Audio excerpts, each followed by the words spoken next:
Bienvenue dans le Voyage des héros, le podcast où chaque semaine, un invité me raconte son aventure extraordinaire. Des défis, des victoires, des leçons de vie. Prêt à embarquer pour un nouveau voyage?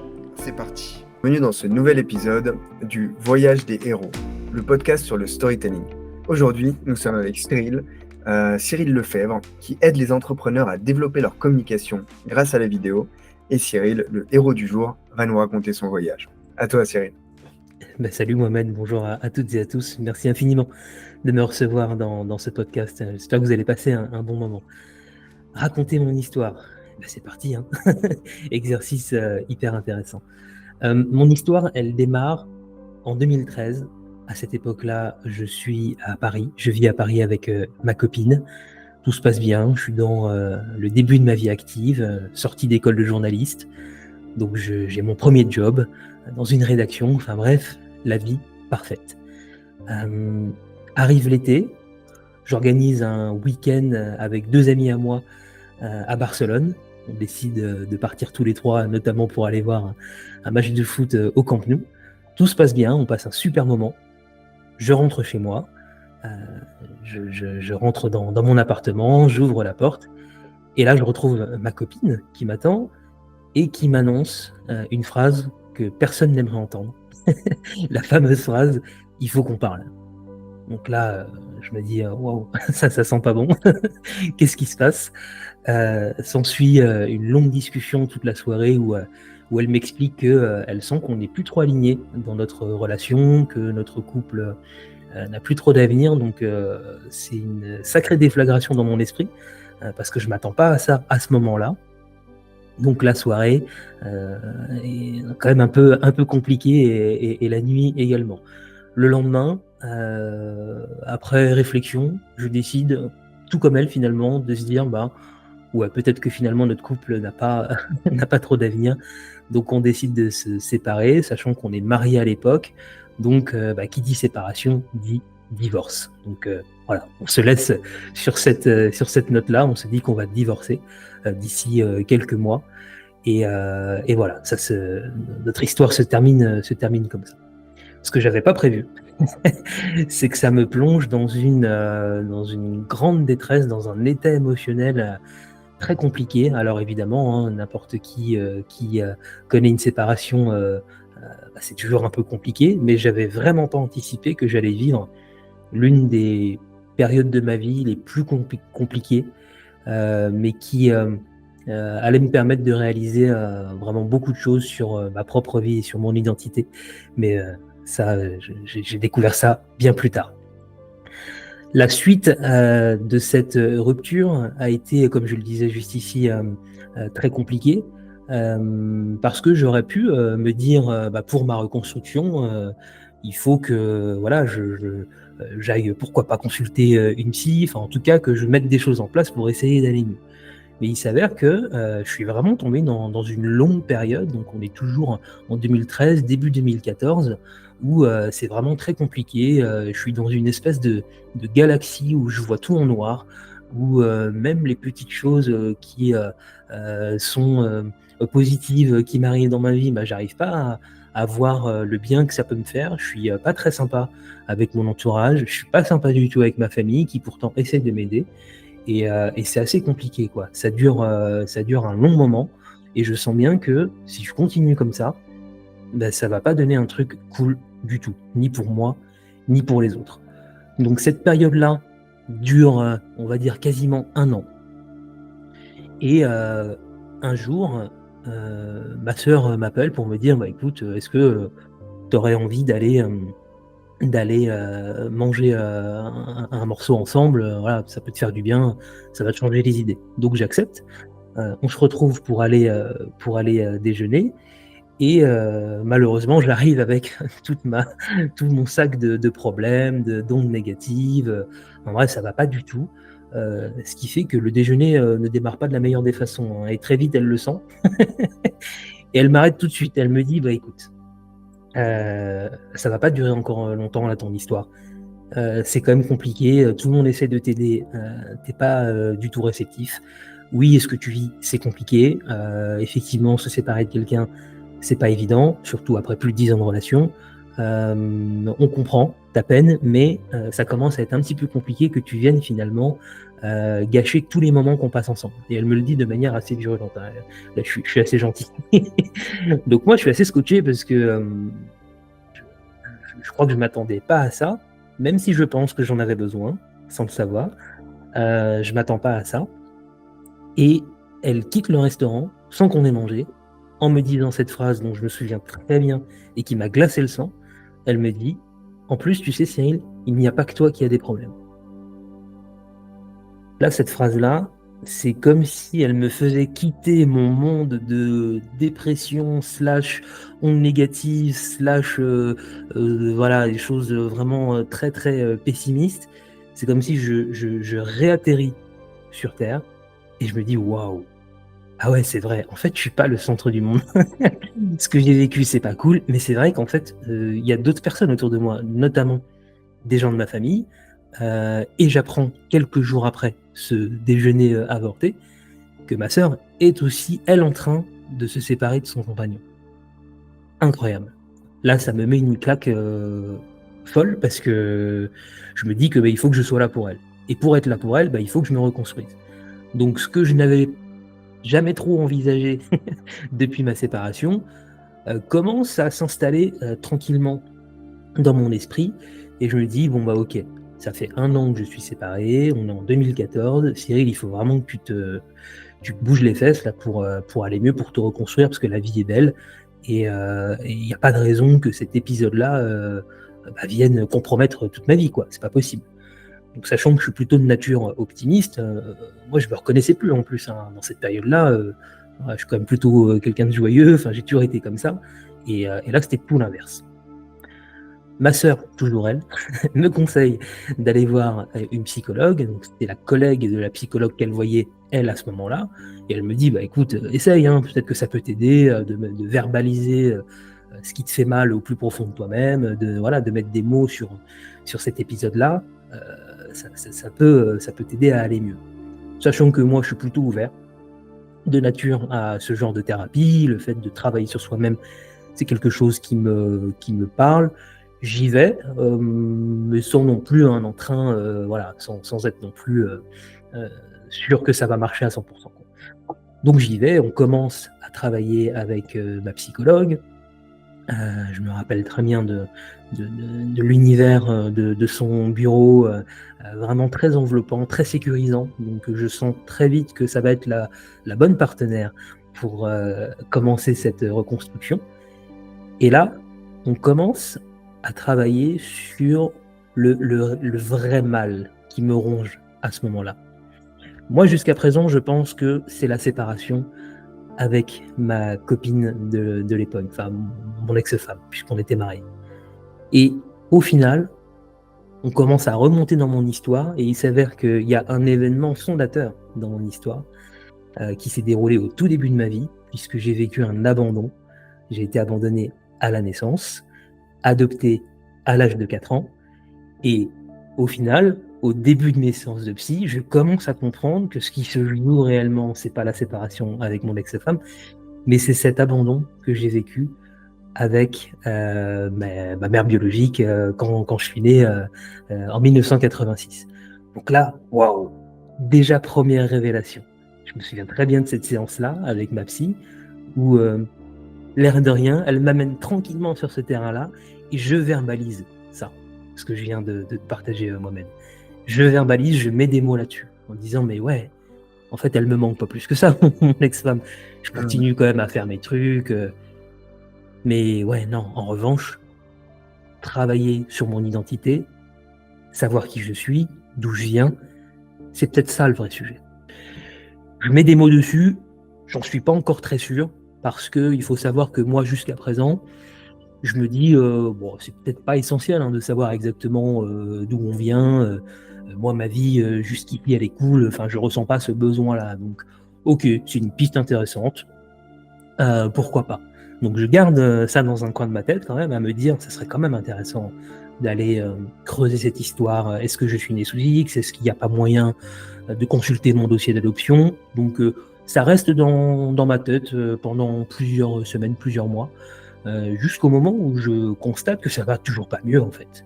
le simple fait d'aller chez la psy, oui, c'est quand même, je suis un peu plus agréable, ça c'est sûr, mais je sens que c'est pas encore la grosse forme, quoi.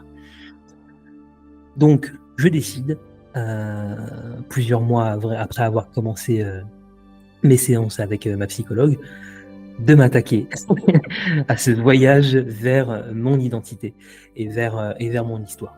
Donc, ça passe par quoi? Dans un premier temps, par consulter mon dossier d'adoption pour voir s'il n'y a pas des informations sur l'identité de ma mère biologique, est-ce que je n'ai pas des frères et sœurs, sur l'identité de mon père, enfin, voilà, c'est vraiment ça l'enjeu à ce moment-là, sachant que vu que je ne m'y suis jamais intéressé jusqu'ici, c'est un peu laborieux, les informations elles sont un peu compliquées à trouver, mais j'arrive enfin à identifier l'organisme d'État qui permet de consulter son dossier d'adoption. Donc je prends rendez-vous, sachant que j'ai mis un peu de temps quand même à prendre rendez-vous parce que c'est aussi potentiellement aller au-devant d'une déception, parce que s'il n'y a rien dans le dossier, bah voilà quoi, j'aurais fait tout ça quasiment pour rien. Mais je me décide à prendre rendez-vous. Je me rappelle très bien de ce rendez-vous. Je pense que c'est l'un des moments les plus incroyables de toute ma vie. Donc on se replonge dans ce moment-là, sachant que moi la veille, je suis vraiment dans tous mes états. Je sais pas si j'ai pas fait une connerie finalement, avec justement cette peur d'être déçu. Si jamais il y a rien, comment je vais réagir face à ça? Et dans l'autre sens, si jamais il y a des infos, bah, qu'est-ce que j'en fais? Donc on est vraiment dans un truc d'excitation. Je crois que je dors pas beaucoup la nuit d'avant. On est vraiment dans un moment charnière en termes d'émotion. Le rendez-vous a lieu le matin, en plein centre de Paris, dans un bâtiment propre à la fonction publique en France, assez rarement très avenant. Je rentre donc je rentre à l'accueil, j'explique que j'ai rendez-vous, voilà, je donne tous les documents pour prouver que c'est bien moi, parce que c'est quand même très encadré pour consulter ce genre de dossier. On me demande de patienter dans une petite salle d'attente, toujours pareil, avec un décor assez morose, qui est un peu en dissonance par rapport au moment que moi je suis en train de vivre. Donc les quelques moments avant qu'on vienne me chercher, je suis encore dans ce questionnement, quoi. Je suis assez fébrile, il y a les jambes qui sont assez fébriles, et en même temps le cœur qui bat à fond. Et là on m'appelle, j'entends mon nom, Monsieur Lefebvre, c'est à vous. Donc je rentre dans le bureau, donc un bureau vraiment décoré, c'est vraiment dingue le décalage entre ce qu'on vient faire aux personnes qui viennent consulter leur dossier et tout le décor autour. Donc on est vraiment dans quelque chose d'assez sombre, où il y a assez peu de lumière. Je suis face à une dame qui fait ça de manière assez machinale. Enfin, bon, donc je m'assois. Elle me réexplique, elle me met en garde que, attention, on va ouvrir le dossier, mais potentiellement il n'y aura rien. Donc je lui explique que ouais, ça j'ai bien intégré, mais que voilà, on y va, quoi. Moi je suis trop pressé. Donc je commence à ouvrir le dossier, première page. Là je découvre le nom de ma mère biologique. Waouh, là c'est fou. C'est comme si c'était une deuxième naissance finalement, où là je mets un nom sur le nom de la femme qui m'a mis au monde, que je ne connais absolument pas à l'époque. Donc là c'est un mélange d'émotions, c'est vraiment un cocktail d'émotions assez particulier. Je suis rempli de joie. Pour moi c'est presque déjà gagné, peu importe ce qui va se passer derrière, j'ai déjà une information, et une information capitale sur mon identité. Je continue à tourner les pages. Là, je découvre que j'ai une sœur qui est 2 ans plus grande que moi. Donc pareil, il y a son nom. Donc la deuxième chute d'adrénaline où intérieurement, je suis super content, quoi. Je me souviens que je ne le montre pas forcément. Encore une fois, à cause du décor là, qui est vraiment très pesant. Mais intérieurement, dans ma tête, c'est la fête. Toutes mes émotions, elles sont en train de faire la fête, et c'est incroyable. Et je ressens vraiment beaucoup de gratitude. Je ressens beaucoup de gratitude parce que aussi je conscientise que il y a beaucoup de gens qui ont le même parcours que moi qui n'auront pas l'occasion de vivre ce moment-là. Donc je me sens extrêmement chanceux, et je repars avec 2 informations capitales. Avant ce rendez-vous, j'avais 0 information. Là, je repars avec le nom de ma mère et le nom de ma grande sœur. Donc je repars de ce rendez-vous. J'avais l'impression de voler, d'être en lévitation, d'avoir eu comme une espèce d'illumination. Et je me dis intérieurement, bon bah, maintenant que j'ai ces informations-là, bon bah c'est bon en fait. Moi, le travail il est terminé. J'ai reconstitué le puzzle. Je suis allé chercher les pièces manquantes. Du coup, d'ici les semaines à venir, bon bah ça va aller. Hein. Je vais repartir de plus belle, quoi. Quelques semaines passent, quelques mois. Je sens qu'effectivement ça va mieux, mais on n'est pas encore sur la grande forme, quoi. Je sens que dans mes différents projets, je suis pas. Il y a comme si il y avait un sentiment, un goût d'inachevé, quelque chose où je me dis, je sais pas si je suis pas allé, si finalement il me manque pas une partie du voyage, quoi. Je suis revenu chez moi, mais il y avait peut-être autre chose à aller chercher. Donc je continue à aller chez ma psy pour continuer le travail, donc sachant qu'encore une fois ça va de mieux en mieux. Et toujours grâce à ces questionnements et ces réflexions, j'en arrive à la conclusion que avoir les noms, c'est bien, mais aller rencontrer les personnes, si jamais j'arrive à les retrouver et qu'elles ne sont pas trop loin, bah, ça pourrait peut-être être incroyable en fait. Et c'est peut-être ça qui me manque. Donc, je me dis, on a les réseaux sociaux aujourd'hui, je prends les noms et je regarde si j'arrive pas à retrouver ces personnes pour les contacter, quoi. Sachant que j'y vais dans une démarche très positive, ce n'est absolument pas pour régler mes comptes. Il faut savoir que moi, l'adoption, jusque-là, je la vis de manière très, très positive. Vraiment, c'est quelque chose. Voilà, la famille, moi, qui m'a adopté est vraiment extraordinaire. Enfin bref, tout va bien. Donc, je ne continue pas ce voyage avec de la colère ou de la haine, pas du tout. On est en décembre 2014 et j'envoie du coup les messages sur les réseaux sociaux à ma mère biologique et à ma sœur. Ma mère ne répond pas. En même temps, je ne sais pas si c'est bien elle, si c'est bien son profil.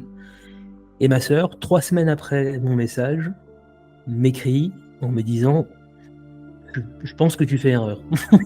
Ça ne me dit rien. Un petit frère qu'on aurait confié à l'adoption, je pense que tu dois faire erreur, c'est pas moi. Enfin, c'est pas nous. Donc là, moi, ma première réaction, c'est ah mince. En fait, ça se trouve, ouais, peut-être qu'elle a raison. Hein, peut-être que c'est un homonyme. Donc bon. Et en même temps, je me dis bah au vu des informations que j'ai, ça concorde quand même. Enfin, les dates, les noms.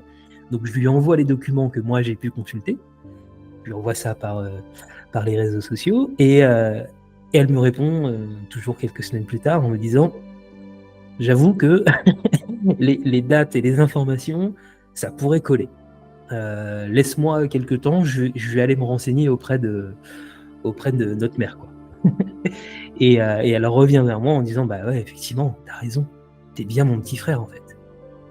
Donc là, moi, j'ai la confirmation que je viens de retrouver ma grande sœur. Donc là, pareil, c'est dingue, on touche au but, quoi. On est vraiment dans un... Enfin, je suis vraiment dans un voyage où je me dis, mais waouh, c'est trop cool. Donc, je vais pouvoir lui poser plein de questions. Donc, c'est ce que je fais. On apprend à se connaître par message. On n'envisage pas de se voir tout de suite. Donc, on apprend à se connaître. Parce que même pour elle, c'est quand même une sacrée déflagration. Elle apprend qu'elle a un petit frère. C'est quand même assez dingue. Ce qui a d'ailleurs occasionné quelques zones de turbulence entre elle et du coup notre mère, parce qu'elle lui dit mais pourquoi tu me l'as pas dit. Enfin bref, c'est assez compliqué de leur côté. Et à un moment donné, on décide de se voir, parce qu'elle m'explique qu'elle est en région parisienne et que moi aussi à l'époque je suis à Paris. Donc on décide de se voir à l'occasion d'un déjeuner et donc j'y vais avec ma copine de l'époque, qui au passage, je me suis mis avec elle la semaine où j'ai consulté mon dossier d'adoption. Donc voilà, la vie parfois fait des belles choses en termes de synchronicité. Donc on décide d'y aller Et là, on est reçus vraiment comme des chefs d'État, hein. C'est absolument incroyable. Donc, il y a ma sœur, son conjoint, ses 2 enfants. Donc, je découvre mes neveux. Il y a des oncles, il y a des cousins. Il y a vraiment il y a 50 personnes dans la pièce. Et c'est la fête, quoi. C'est vraiment un moment extrêmement festif où les gens sont très, très tactiles. Il y a vraiment, j'ai le souvenir de ça, on a besoin de te toucher, quoi. Il y a beaucoup d'étreintes, enfin, c'est vraiment un moment incroyable. Donc moi, ça me permet aussi de mettre des visages sur voilà, des gens qui ont le même sang que moi. Donc c'est de l'exaltation. Très clairement, à ce moment-là, à ce moment-là de ma vie, c'est un truc vraiment, vraiment particulier en termes d'émotion et en termes de ressenti. Donc cette journée se passe super bien, j'en apprends beaucoup plus sur mon histoire, sur de là où on vient aussi en Haïti. Enfin voilà, c'est toute cette question-là qui m'intéressait pour compléter les pièces de mon puzzle qui était un peu désordonné. Je pense à ce moment-là que cette rencontre-là va me faire le plus grand bien, donc ça me fait le plus grand bien, mais je sens encore une fois qu'il y a ce petit truc, il me manque encore un petit truc pour terminer la reconstruction. Et je me dis, Et à ce moment-là, ouais, excuse-moi, je je t'en t'interromps. prie. À ce moment-là, tu es dans quel état d'esprit vis-à-vis de ces personnes que tu n'as pas vues depuis des années? Et puis, il y a aussi la question de tes parents, ceux qui t'ont élevé. Eux, ils sont dans quelle posture aussi? Ils sont dans une posture similaire à la mienne, c'est-à-dire qu'ils ont bien compris que ma démarche n'était absolument pas contre eux, dans la mesure où, je le disais un peu plus tôt là dans cette conversation, j'aurais pas pu mieux tomber que d'être tombé chez mes parents, dans cette famille-là. C'est vraiment, c'est comme si la vie finalement m'avait dit, bon, désolé, dans les premières secondes de ta vie, on va te faire vivre un truc vraiment pas cool. Donc l'abandon, ça évidemment, c'est un déchirement total qui ancre aussi des choses, hein. Il faut pas. Je suis dans une version très positive, mais évidemment, ça ancre des choses, des manques. Donc c'est un sujet quand même assez complexe. Mais la vie m'a dit aussi, tu verras, dans 4 ans, parce que j'ai été adopté à l'âge de 4 ans, on va te mettre dans une famille, tu vas kiffer. Tu vas kiffer, tu vas être entouré, tu vas être baigné d'amour, on va te donner confiance, on va t'aider à réaliser tes rêves, et c'est ce qui s'est passé. C'est ce qui s'est passé. Donc, ce qui explique que ma démarche n'est absolument pas contre eux, mais aussi pour eux, pour leur rendre hommage, parce que j'ai aussi envie qu'ils comprennent jusqu'au bout d'où je viens. Et que nos histoires se mêlent l'une à l'autre. C'est vraiment ça l'histoire. Donc ouais, pour répondre à ta question, vraiment démarche très positive. Et eux, ils sont à fond. Ils me posent d'ailleurs plein de questions. Où ça en est? Alors, raconte-nous un peu à quoi il ressemble, montre-nous des photos. Ils sont vachement acteurs en fait de ce truc-là. Ouais. Donc ça fait chaud au cœur. Ça fait chaud au cœur. Et vis-à-vis de ma famille, du coup, pas comment on pourrait dire, du même sang, je suis dans une démarche également très positive parce que ça vient en miroir avec moi la beauté de la vie que j'ai au final. J'arrive pas du tout pour régler mes comptes. J'arrive pas avec de la colère, j'arrive pas avec de la haine. J'arrive juste pour leur dire, les gars, en fait, on fait partie de la même famille. J'ai besoin en fait de me connecter à vous. Ça veut pas dire qu'on deviendra genre unis comme jamais et tout, mais juste, moi j'ai besoin de ça dans ma reconstruction. Et je pense que vous, c'est cool aussi en fait, parce que il y a un autre membre de la famille qui arrive, et c'est trop bien. Donc il y a vraiment un cercle vertueux d'optimisme et de positif dans cette démarche-là. Et c'est exactement ce qui s'est passé. Donc je reprends le cours de l'histoire où je décide d'aller terminer ce voyage que j'ai initié avec ma psychologue, et où en fait on arrive à identifier que après la sœur, ce serait peut-être intéressant de voir la maman. Ma sœur me dit que elle est aussi en région parisienne, donc je me dis ce serait trop bête quand même. Elle me donne son numéro et très vite elle accepte qu'on se rencontre. Je pense que de son côté, étant donné que cet épisode-là de sa vie, elle n'en a jamais parlé à personne, elle a vraiment fait ça tout seul dans son coin, c'est extrêmement compliqué de réouvrir ce dossier-là. Je pense qu'elle appréhende ma réaction, même si ma sœur lui ai dit t'inquiète, il est cool, il vient pas du tout le couteau entre les dents, t'as rien à craindre. Mais on sait jamais. Donc je pense qu'il y a quand même un petit peu d'appréhension de son côté, mais elle dit ok, viens manger avec ta copine, venez un dimanche, voilà, en gros on va faire connaissance.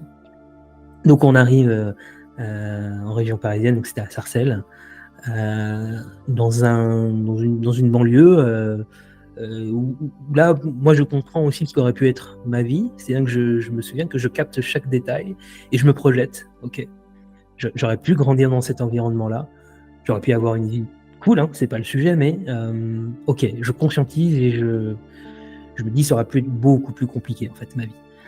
Elle vient nous chercher en bas de l'immeuble et moi le premier regard que je lui adresse, parce que je sens que dans le sien il y a beaucoup de peur et d'appréhension, moi je lui envoie un message avec mes yeux de tranquille, tout va bien. Je viens en paix avec beaucoup d'amour et c'est cool. Et je sens que ça l'apaise et qu'elle relâche la pression. Et du coup, on se prend dans les bras. Je pense que c'est vraiment un truc de fou, aussi bien pour elle que pour moi. J'employais le terme de deuxième naissance tout à l'heure, mais je pense qu'en fait, la deuxième naissance, elle est là parce que c'est vraiment le flashback de ce qu'elle a dû vivre au moment où elle a accouché, en fait. Et là, on est quasiment 30 ans plus tard, elle revoit l'enfant qu'elle a abandonné, c'est un truc de ouf. Je pense que c'est plus facile pour moi que pour elle, hein, à ce moment-là. donc voilà, c'est un moment dingue. Enfin, évidemment, il y a des larmes, hein, là, c'est qu'émotionnellement, on est sur le top, on peut pas faire plus intense. Elle nous invite du coup dans son appartement, on déjeune. Il y a un autre monsieur qui est là à ce moment-là, qui est son compagnon de l'époque. Je sais pas si elle est encore avec, on n'a plus trop de contact, mais elle explique que ce monsieur-là n'a pas beaucoup parlé avec nous parce qu'en fait il a perdu la mémoire. Et ce qui est dingue, c'est que ma sœur m'avait dit, tu verras, notre maman est avec un homme qui a priori est le responsable de la décision de notre mère de t'abandonner. Parce que si on se remet dans le contexte, quand ma mère est arrivée en région parisienne en provenance d'Haïti, elle était très jeune. Elle avait déjà ma sœur Mylène avec elle. Elle a quitté notre père biologique, elle s'est remise avec un autre compagnon. Et c'est lui qui lui aurait dit, écoute, l'enfant dont tu es enceinte, là, on le garde pas. Est-ce que c'est vrai ou pas? Je sais pas, j'aurais pas le fin mot de l'histoire, j'y allais pas nécessairement, de toute façon, juste pour ça. Mais c'était fou de se dire, ce monsieur-là que tu rencontres, qui est potentiellement responsable du fait que tu aies été abandonné, en fait, tu vas même pas pouvoir lui parler parce qu'il a fait un AVC et il a perdu la mémoire, quoi. Donc c'est assez vertigineux. Je me rappelle très bien nos regards se sont croisés, mais ouais, effectivement, c'était assez compliqué. Donc le déjeuner se passe super bien. Encore une fois, moi je suis dans une vibe très positive, pas du tout, pas de revendication ou de colère ou quoi que ce soit. Et ce dont je me souviens, c'est que les principales questions de ma mère à ce moment-là sont vraiment très terre à terre. C'est-à-dire qu'elle pose pas beaucoup de questions sur ce que je fais dans la vie, même sur mes parents adoptifs et tout ça, elle pose pas beaucoup de questions. C'est est-ce que tu manges bien? Est-ce que tu dors bien? Et juste, ouais, est-ce que tu fais un peu de sport, quoi? Voilà. Et ça tourne autour de ça. Donc c'est assez marrant de voir que il y a des réflexes comme ça qui restent ancrés. Et ouais, ce moment-là, il est vraiment incroyable. On repart de ce déjeuner-là avec ma copine. Moi, je me souviens que le soir, je suis assez fatigué, mine de rien, parce que c'est quand même très prenant émotionnellement. Je boucle un voyage presque d'un an et demi, on va dire, 1 an et demi, presque 2 ans. Waouh! J'arrive enfin à comprendre qui je suis, d'où je viens, à qui ressemblent les gens qui ont le même sang que moi. Enfin bref, c'est un truc de fou, quoi. Et les semaines qui ont suivi, pour le coup. J'ai vraiment senti le changement et comme s'il y avait une espèce d'apaisement. Tout ce bruit qui était présent suite à cette séparation, là, il s'est éteint. Il s'est éteint totalement. On est arrivé à un état de plénitude et de sagesse et surtout de compréhension sur l'importance d'aller chercher au plus profond de nous-mêmes d'où on vient, qu'est-ce qui fait qu'on est là, quelle est l'histoire de notre famille, par quoi notre famille est passée, pourquoi tel lien, pourquoi telle situation avec tel ou tel membre de la famille, chose que je n'avais pas conscientisée avant. Moi, je suis ressorti de cette histoire-là avec ça, en fait. Avec la conviction que pour construire au mieux ce qu'on a envie d'accomplir dans notre vie, c'est mieux d'avoir des fondations quand même assez solides et des racines bien ancrées. Ça a été un changement incroyable au point que quand j'ai dû chercher un nom pour mon entreprise de vidéo, j'étais déjà indépendant, mais je travaillais sous mon nom, donc Cyril Lefebvre. Je me suis dit, bah tiens, ça serait drôle de faire un petit clin d'œil à mon histoire et d'avoir un nom en créole haïtien. J'avais cette envie-là de quelque part rendre hommage à cette histoire-là qui est la mienne. Et c'est pour ça que j'ai appelé mon entreprise Racine. Donc c'est écrit R-A-S-I-N, c'est du créole haïtien. Donc il y a ce double sens, le clin d'œil à mes origines et mon histoire, mais aussi encourager les gens à aller travailler leurs propres racines pour pouvoir construire quelque chose de solide et qui perdure dans le temps. Ça a été, voilà, c'est pour ça que c'est là où c'est génial et que ton podcast est génial pour ça, parce que ça montre à travers toutes les histoires que tu partages que notre histoire influence tellement de choses dans ce qu'on met en place. Moi, je le vois dans mon business autour de la vidéo, donc encourager les gens à prendre la parole face à une caméra. Je me souviens de ma première cliente que j'ai eue quand je suis arrivé à Nantes, parce qu'à un moment donné, on a quitté Paris avec ma copine, on est arrivé à Nantes en octobre 2019. Et l'une de mes premières clientes qui est venue à moi sur Instagram parce que justement elle avait vu plusieurs vidéos où je partageais ma propre histoire pour expliquer ma façon de travailler, pour expliquer pourquoi je mets en avant telle ou telle valeur, pour expliquer ma vision. C'est quelque chose que j'adore faire. Elle avait vu plusieurs vidéos et elle avait envie, au moment où elle m'a contacté, de s'essayer à la vidéo, sachant que c'était quelque chose qui la terrifiait. Vraiment, elle avait envie de le faire, mais c'était vraiment une source d'angoisse et c'était assez compliqué. Donc on a échangé une première fois. Et elle m'explique sa propre histoire, parce qu'au tout départ, elle veut juste des vidéos pour expliquer son business. Donc dans les RH externalisés, elle veut une vidéo assez corporate finalement, où elle explique juste ses services. Et dans la discussion, moi je lui demande, mais ok, tout ça c'est intéressant, mais ce qui m'intéresse à titre perso, et je pense que ce qui serait intéressant pour tes clients potentiels, ce serait de comprendre aussi pourquoi tu as créé cette aventure-là et ce projet-là. Et là, elle commence à me raconter son histoire. Oh, un truc de dingue. Donc elle m'explique qu'elle a toujours travaillé dans les RH, à un moment donné dans une grosse entreprise où elle a vécu du harcèlement plus, au point de faire une tentative de suicide. Elle me partage ça, et là je me dis, est-ce que c'est ok en fait pour toi qu'on enregistre ce message-là, sachant qu'évidemment il y a toujours cette notion de consentement, je l'ai pas obligé en disant mais si, il faut absolument que tu partages ça. Il y a vraiment ce truc de comment tu te sentirais en fait de partager ça. Et là elle me dit bah ouais, en fait je me sens en confiance avec toi. Je me sens en confiance parce que tu m'as donné toi aussi une partie de ton histoire à travers ta communication. Donc on va le tenter. Donc on a tourné cette vidéo là. Et c'était un moment dingue, je pense qu'on pleurait tous les deux. C'est-à-dire qu'elle pleurait vraiment à chaudes larmes à certains moments de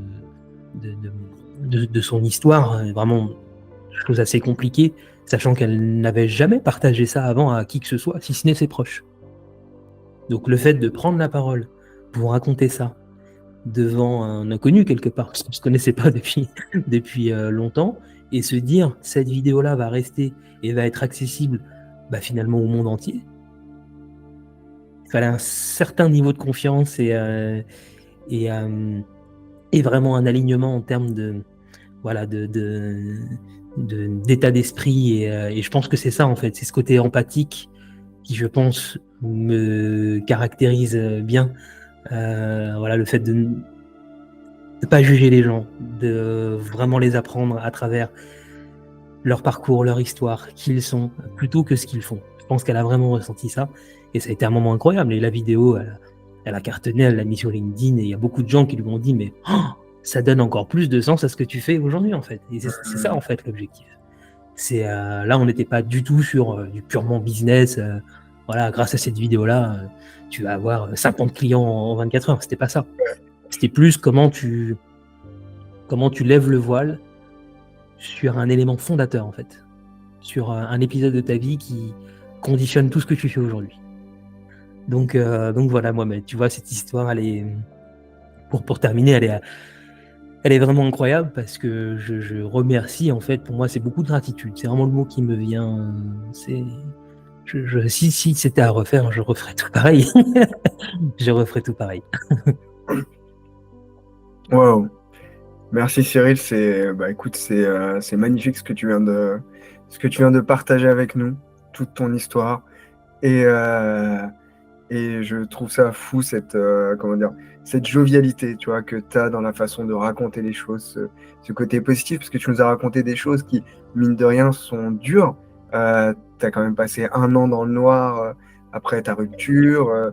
Il y a eu des moments qui n'ont vraiment pas été faciles, et pourtant, quand tu le racontes avec ton sourire et ta bonne humeur, on sent que tu en as tiré quelque chose de fort, quoi. Merci pour ce partage. Merci à toi surtout. Hyper inspirant. Il y a beaucoup de choses qui m'ont parlé aussi à titre personnel. Et maintenant, c'est le moment du podcast où je partage avec vous, les spectateurs, les auditeurs, un petit tips, une astuce sur le storytelling, bien sûr, en rebondissant sur ce que Cyril nous a raconté aujourd'hui. Et aujourd'hui, j'ai envie de vous parler de la structure et de l'importance d'avoir une histoire bien structurée. Aristote, en moins 400, théorise pour la première fois la structure en 3 actes, qui est une structure narrative qui va vous permettre donc de bien construire votre récit. Et là où ça résonne avec ce que Cyril nous raconte, c'est que pour lui, c'était important de revenir au début de son histoire pour justement pouvoir arriver à la fin et avoir la conclusion. Donc toute cette recherche des racines qui vont donner finalement le nom de son entreprise, c'est quelque chose d'hyper important.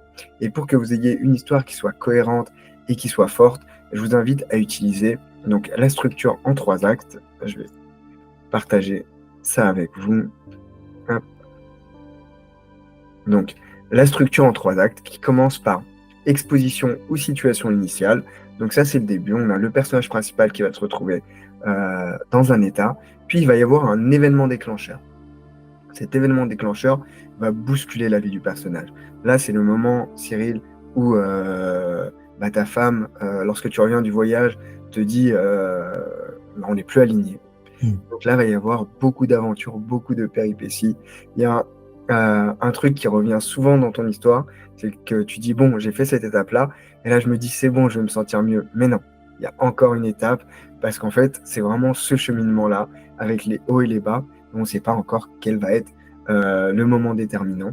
Donc, jusqu'à l'action montante, vraiment, le moment le plus fort. Dans ton histoire, il y a beaucoup de moments forts, et c'est vrai que c'est pas forcément évident de déterminer lequel, mais la rencontre avec ta mère à la fin, je pense qu'on peut dire que que c'est un des moments les plus puissants de cette histoire pour que tu puisses enfin atteindre un nouvel état, cet état final, qui aujourd'hui te permet d'avoir cette empathie et d'être aussi ouvert à l'histoire que les gens viennent te raconter. Voilà. Moi, tu es venu vers moi sur LinkedIn suite à un post que j'ai fait en me disant que c'était des thématiques qui t'intéressaient. Et je comprends aujourd'hui avec ton histoire pourquoi est-ce que le storytelling, l'histoire, pourquoi est-ce que c'est aussi important pour toi, parce que tu as compris la valeur de ce truc-là.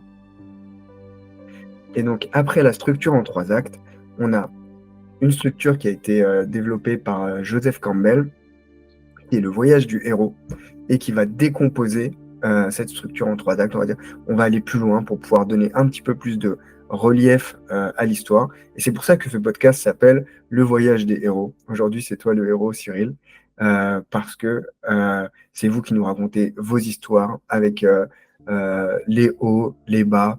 Et donc, le voyage du héros, c'est une structure qui est beaucoup utilisée dans le cinéma parce qu'elle a l'avantage de pouvoir créer des histoires qui sont vraiment épiques, qui sont vraiment mémorables. On s'est un petit peu calé avec Cyril sur cette structure-là pour raconter son histoire, mais tout en respectant bien sûr son histoire qui est unique. Et je te remercie encore, Cyril, d'avoir partagé avec nous cette histoire. Merci à toi. Et, j'aimerais te poser une question que je pose à chaque podcast. Là, tu as eu le temps de bien nous raconter ton histoire parce qu'on a pris le temps. Mais si tu devais résumer, si tu devais expliquer en une phrase ce que tu fais, qui tu es, comment est-ce que tu ferais ça? Pour expliquer ce que je fais, je pense que j'ai une phrase pas mal qui en gros dit moi j'aide les gens en fait à révéler leurs aspirations profondes grâce à la vidéo pour qu'ils aillent se connecter avec les gens avec qui ils ont vraiment envie de travailler, avec qui ils rêvent de travailler. Je trouve que ça résume plutôt bien. Et du coup, si on a envie de bosser avec toi, Cyril, comment ça se passe? Si on a envie de te contacter Ouais, si on a envie de me contacter, il y a soit sur LinkedIn, on en parlait juste avant, donc Cyril Lefebvre, sur la photo de profil, il y a une casquette, vous allez voir, vous pouvez pas me louper. Ou sinon sur Instagram, le compte Instagram, ça porte le nom de l'offre donc qui fait partie de l'entreprise Racine, mais l'offre que vraiment je développe à fond là en ce moment, qui est le Solo Studio Vidéo, donc solo SOLO _, studio comme un studio, _, et vidéo comme une vidéo. Voilà. Ok, est-ce que tu peux nous expliquer rapidement c'est quoi cette offre? Ouais, alors le concept, c'est de permettre, comme j'expliquais juste avant, c'est de permettre à des entrepreneurs, des solopreneurs, des solopreneuses, de partager tout ce qui va être intéressant de partager en termes d'histoire, en termes de valeur, en termes de vision, en termes d'expertise aussi, il ne faut pas oublier. Tout ce qui va être intéressant de partager pour qu'ils puissent se connecter de manière puissante et profonde avec les gens avec qui ils rêvent de travailler. Donc ça, je le fais grâce à la réalisation de petites vidéos courtes verticales. On est en plein dedans, je pense que vous qui êtes en train de nous écouter ou de nous regarder, vous en consommez régulièrement. Donc voilà, c'est des petites vidéos en général d'1 minute environ. Ça peut être un petit peu plus court ou un petit peu plus long. Et l'objectif, c'est pour chaque vidéo de partager un message puissant, une idée forte de ce qui fait partie de votre univers, en termes d'identité, en termes d'ADN, de vision, enfin tout ce qui vous semble intéressant, encore une fois, de partager pour que des personnes qui ne vous connaissent pas et qui vous voient pour la première fois se disent j'ai envie d'en savoir plus. J'ai envie d'en savoir plus parce que le message me parle, la manière dont il est partagé, ça me parle aussi. Et c'est vraiment vous encourager à faire en sorte qu'on travaille avec vous pour ce que vous êtes et non pas uniquement ce que vous faites. Ça, pour moi, c'est vraiment très, très, très important. Donc, ça parle de marque personnelle. Très clairement, on est là pour venir travailler la marque personnelle. Et ça se passe vraiment de manière très fluide, avec un maximum de bonne humeur, d'empathie. On est sur un process vraiment très cool où, dans un premier temps, on réfléchit ensemble aux différents sujets qui seraient intéressants à aborder pour vous. Ça dépend de votre activité, ça dépend du moment que vous vivez aussi avec votre entreprise et de vos enjeux. Donc une fois qu'on a fait ça, qu'on s'est mis d'accord sur les sujets qu'on allait aborder, on se retrouve sur le lieu de votre choix. Ça peut être chez vous, ça peut être dans un endroit qu'on définit ensemble pour filmer les petites capsules. Donc là, pas de panique, vous n'êtes pas obligé d'apprendre par cœur ce qu'on aura travaillé ensemble, parce que l'idée, c'est qu'on soit en mode interview. Moi, je vous pose des questions sur la base de ce qu'on a préparé ensemble, ce qui vous permet de dérouler vos messages vraiment avec le plus de fluidité possible. Et une fois qu'on a fait ça, moi, je m'occupe du montage, donc avec du sous-titrage, une petite musique, votre charte graphique. Et comme ça, vous n'avez plus qu'à utiliser les vidéos sur vos réseaux sociaux, sur les canaux de votre choix. Et ça vous permettra vraiment de devenir comme l'évidence, en fait, dans l'esprit de vos clients potentiels. C'est vraiment ça l'objectif. Et n'importe qui peut travailler avec toi, de n'importe où? Écoute, ouais, on peut travailler de n'importe où parce que moi je peux me déplacer n'importe où sans problème. On est sur un dispositif qui est très léger, hein. Moi, j'avoue que quand je parle de vidéo, on est sur quelque chose d'assez minimaliste, hein. Le solo studio vidéo, c'est vraiment le moins de matériel possible pour que ce soit facile à transporter, mais aussi moins impressionnant pour des personnes qui n'auraient pas trop l'habitude de faire des vidéos face caméra. Mais on peut aussi faire ça à distance, hein. Ça marche aussi. C'est-à-dire qu'on peut se retrouver en visio, vous filmez de votre côté avec votre téléphone, sachant que je vous aide à bien le positionner et à vous indiquer le matériel qu'il faut pour avoir un bon son, par exemple, ou un bon éclairage. Et ça peut aussi marcher à distance. Donc on est vraiment sur quelque chose de très souple. Et puis sur qui peut travailler avec moi, j'ai envie de dire toutes les personnes qui ont envie, dans leur parcours là d'entrepreneur, de mettre en avant beaucoup plus leur identité, leur vision, leur histoire, leurs valeurs. C'est-à-dire qu'on est un peu moins centré sur l'expertise en tant que telle, même si on peut l'aborder dans certaines vidéos à travers des cas clients, par exemple. Ça peut être intéressant de partager ce que vous avez fait, ce que vous avez transformé chez un client. Ça peut être cool. Mais vraiment, le cœur du sujet, c'est de se dire, si vous sentez que c'est le moment pour vous de partager vraiment ce qui fait que ce que vous êtes aujourd'hui, quoi, hein, votre identité, des éléments de votre histoire, comme on vient de le faire là, quoi, ensemble, hein, votre vision des choses, ça c'est important aussi, vos valeurs, ça peut être intéressant pour vous de venir vivre l'expérience. Donc on est sur voilà, des entrepreneurs, des solopreneurs ou solopreneuses qui sont un peu à un moment de bascule, qui ont envie de passer au niveau supérieur avec leur activité. Donc c'est des gens principalement pratiquement tout le temps qui sont déjà lancés depuis plusieurs années.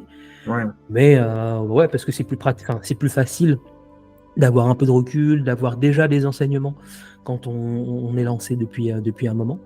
Et ça peut être des gens qui le font déjà un peu tout seuls, mais qui bricolent et qui ont envie d'avoir un rendu un peu plus pro. Ouais. Mais ouais, vraiment, le dénominateur commun de tous mes clients, que ce soit homme ou femme, peu importe, c'est vraiment l'envie aussi dans leur écosystème d'apporter autre chose que simplement une solution pragmatique. C'est voilà, des gens qui sont connectés à des combats un peu plus grands, qui ont envie de changer aussi les imaginaires. Enfin, voilà, moi, je suis vraiment passionné par tout ça. Et justement, souvent notre histoire est un bon moteur pour contribuer quoi, à l'écosystème dans lequel on est. Génial. Bah écoute, merci beaucoup Cyril, merci d'avoir accepté mon invitation pour ce podcast. Bah, merci à toi Mohamed, c'était génial. Et d'avoir partagé ça avec tout ton cœur. Merci beaucoup. Merci infiniment. À bientôt. À bientôt.